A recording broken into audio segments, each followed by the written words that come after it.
ഞാൻ ഓരോന്നിനായിട്ട് മറുപടി പറയാം. അതിന് റഹീമിന്റെ പ്രതികരണവും ഞാൻ പ്രതീക്ഷിക്കുന്നു. ഒന്നാമത്തെ കാര്യം, റഹീം ഇവിടെ സൂചിപ്പിച്ചത് കോൺഗ്രസിന്റെ നയങ്ങൾ തെറ്റാണ്, ആ നയങ്ങളാണ് BJP സ്വീകരിച്ചത്, ആ നയങ്ങളോട് CPM എതിർക്കുന്നു എന്നൊക്കെയാണ്.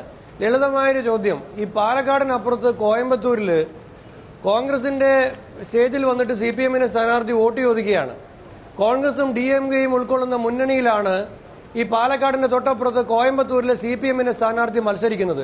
കോൺഗ്രസിന്റെ നയങ്ങളോട് നിങ്ങൾക്ക് വല്ലാത്ത വിയോജിപ്പാണുള്ളതെങ്കിൽ നിങ്ങൾക്ക് ഉളുപ്പുണ്ടോ അങ്ങനെ ആ മുന്നണിയുടെ ഭാഗമായിട്ട് കോയമ്പത്തൂരിൽ വന്ന് മത്സരിക്കാൻ? അപ്പം ഈ കോയമ്പത്തൂർ എന്ന് പറഞ്ഞു കഴിഞ്ഞാൽ ഒരുപാട് ദൂരെയൊന്നുമല്ലല്ലോ. റഹീമിനോ സ്മൃതിക്കോ മറ്റാർക്കെങ്കിലുമോ പോയി പരിശോധിക്കാൻ, ഞാൻ വിഷ്ണുനാഥ് കളവ് പറയുന്ന ആളാണെങ്കിൽ നിങ്ങൾക്ക് പരിശോധിക്കാമല്ലോ. അപ്പം ഇത്തരം വർത്തമാനങ്ങൾ ദയവ് ചെയ്ത് പറയരുത്. ഒന്ന്. രണ്ടാമത്തെ കാര്യം, രാഹുൽ ഗാന്ധിക്ക് ജയിക്കാൻ ഉത്തരേന്ത്യയിൽ സീറ്റൊന്നും ഇല്ലാത്തത് കൊണ്ട് വയനാട്ടിലേക്ക് വരുന്നു എന്നൊക്കെ പറയുന്നത് ആരോടാണ്? രാഹുൽ ഗാന്ധിക്ക് ഞാൻ നേരത്തെ സൂചിപ്പിച്ചല്ലോ, ഞങ്ങൾക്ക് കഴിഞ്ഞ 2014 44 MPമാരെ ഉണ്ടായിരുന്നുള്ളൂ. അതിനുശേഷം ഇപ്പോൾ ഞങ്ങൾക്ക് 49 MPമാരുണ്ട്. ഞങ്ങളുടെ MPമാർ BJPയിൽ പോയെങ്കിൽ ഞങ്ങളുടെ 44 49 ആകുമോ? അജ്മീറിൽ, അൽവാറിൽ, ഗുർദാസ്പൂരിൽ, ബെല്ലാരിയിൽ ഒക്കെ BJPയെ പരാജയപ്പെടുത്തിയിട്ട് സിറ്റിംഗ് സീറ്റുകളിൽ ഞങ്ങൾ വിജയിച്ചു. റഹീമെ, നിങ്ങൾക്ക് അത്തരത്തിൽ എന്തെങ്കിലും എവിടെയെങ്കിലും BJP നിങ്ങൾ പരാജയപ്പെടുത്തിയിട്ടുണ്ടോ? ഇന്ത്യയിൽ ഏത് സംസ്ഥാനത്താണ് CPM BJPയെ നേരിടുന്നത്? ഗുജറാത്തിൽ നിങ്ങളാണോ?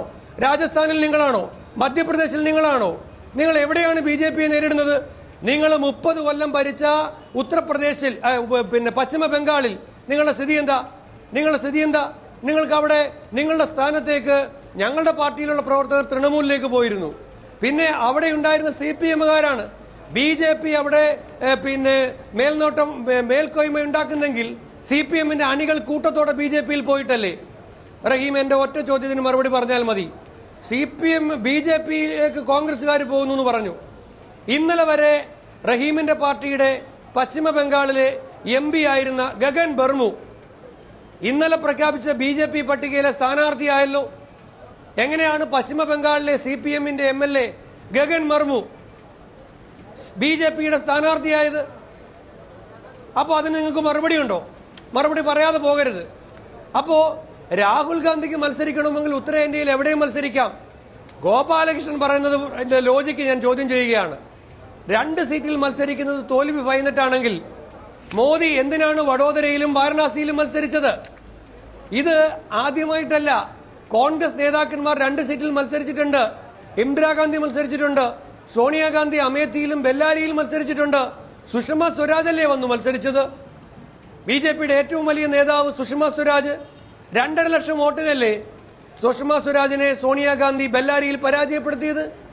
അപ്പോൾ ഇത് ആദ്യത്തെ കാര്യമല്ല. പിന്നെ റഹീമെ, കോൺഗ്രസ് പോലൊരു പാർട്ടിക്ക് അതിന്റെ നേതാക്കന്മാർക്ക് ഇന്ത്യയിൽ ഏത് സംസ്ഥാനത്തും മത്സരിക്കാം.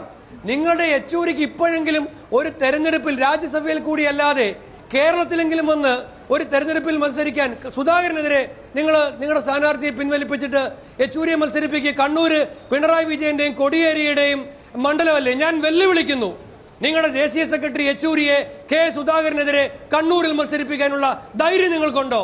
എന്നിട്ട് രാഹുൽ ഗാന്ധി മത്സരിക്കുന്നതിനെ പരിഹസിക്കുകയാണോ? രാഹുൽ ഗാന്ധിക്ക് ഇന്ത്യയിൽ എവിടെ മത്സരിക്കാം? ഞാൻ ആവർത്തിക്കുന്നു, വയനാട്ടിൽ മത്സരിക്കുന്നത് വയനാട് ജയിക്കാൻ വേണ്ടിയിട്ടല്ല, 20 സീറ്റിലും നിങ്ങളെ തോപ്പിക്കാൻ വേണ്ടിയിട്ടാണ്.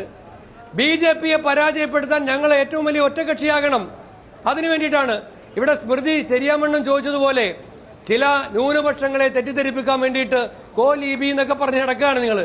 77 നിങ്ങളുടെ സ്ഥാനാർത്ഥി ശിവദാസ മേനോനെ വോട്ട് ചോദിക്കാൻ വേണ്ടി അദ്വാനിയാണ് വന്നത്. ആ പ്രസംഗം പരിഭാഷപ്പെടുത്തിയത് രാജഗോപാലാണ്.